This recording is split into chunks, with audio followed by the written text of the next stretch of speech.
perwakilan dari DPD PWKI Provinsi Kalimantan Tengah bersama dengan Ibu Letiwati. Untuk Pak Sony, terima kasih Pak untuk pencerahannya. Saya berkhayal apabila sekolah lapangan itu bisa terwujud, sehingga di sini peran dari LPDN atau daerah provinsi itu bisa berkolaborasi dengan Fakultas Pertanian dalam hal sekolah lapangan.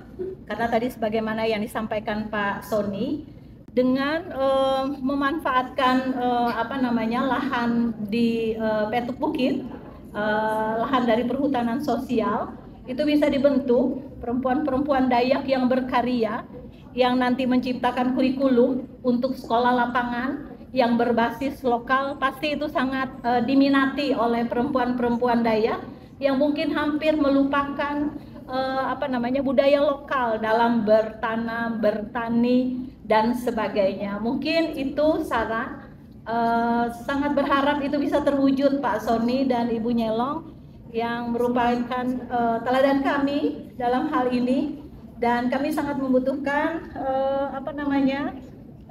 masukan-masukan juga dari Pak Sony maupun Ibu Nyelong. Tidak menutup kemungkinan mahasiswa kami malah kami magangkan di situ, di sekolah lapangan situ. Hubungannya dengan kurikulum Merdeka Belajar Kampus Merdeka. Nah, seperti itu, jadi bisa kita berkolaborasi, mungkin dari tenaga-tenaga pengajar juga bisa berbagi pengalaman, dan mahasiswa kami juga bisa menimba pengetahuan di sekolah lapangan yang diinisiasi oleh LPDN. Kenapa harus ada semacam sekolah?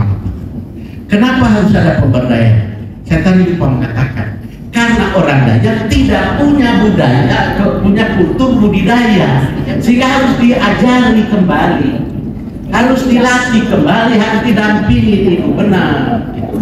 Sehingga mereka bisa mereplikasi di tempat mereka masing-masing, tinggal difasilitasi ke Dinas Lingkungan Hidup dan Kehutanan, mau dikasih berapa hektar silakan, dengan syarat-syarat yang sudah ada di dalam aturannya, tapi sudah dibuka diri.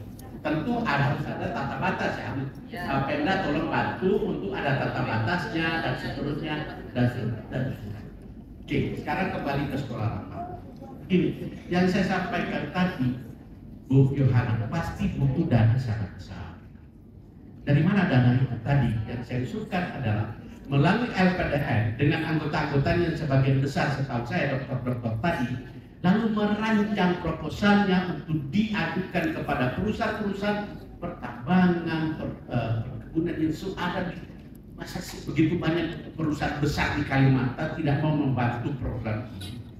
Tinggal bagaimana proposal, karena pasti dananya sangat besar. Sampai harus yang pengalaman kita Bu Yohana, harus ada staf yang mengelola sehari-hari program lapangan ini. Tidak bisa hanya mengandalkan para dosen yang datang sekali seminggu atau dan seterusnya. Harus ada yang sehari-hari di sana digaji per bulan untuk merawat itu, merawat kolamnya, merawat tanamannya, merawat itu kandang ternaknya dan seterusnya, supaya si peserta pelatihan ini, si peserta sekolah lapangan ini bisa leluasa belajar. Kalau tidak ada yang digaji untuk merawatnya, tidak akan berkelanjutan. Nah, pasti dana sangat besar, apalagi dibutuhkan fasilitas, ruang sekolah, kantor, kemudian dormitory untuk ruang penginapannya, itu bedennya, kemudian nursery-nya dan seterusnya. Pasti dana sangat besar. Maka dibutuhkan, kalau LPDN mau mengambil model ini, saya kira ada banyak teman sini. Mau ke perusahaan silakan, mau ke lembaga-lembaga donor internasional, mau dari Jerman, dari Belanda,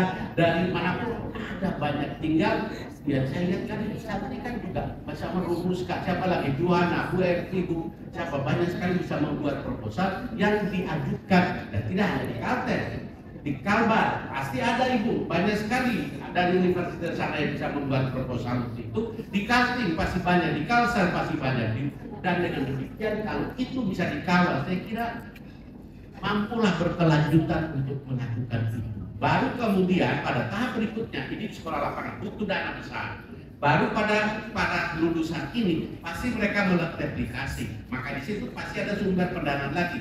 Tadi PNM atau KUR atau apalagi atau CSR dari perusahaan-perusahaan dan seterusnya. Mereka tetap difasilitasi sehingga ada jaringan dari lulusan-lulusan sekolah lapangan ini, sehingga ya mohon maaf, jangan sampai orang daerah tersingkir di kampung halamannya gitu loh.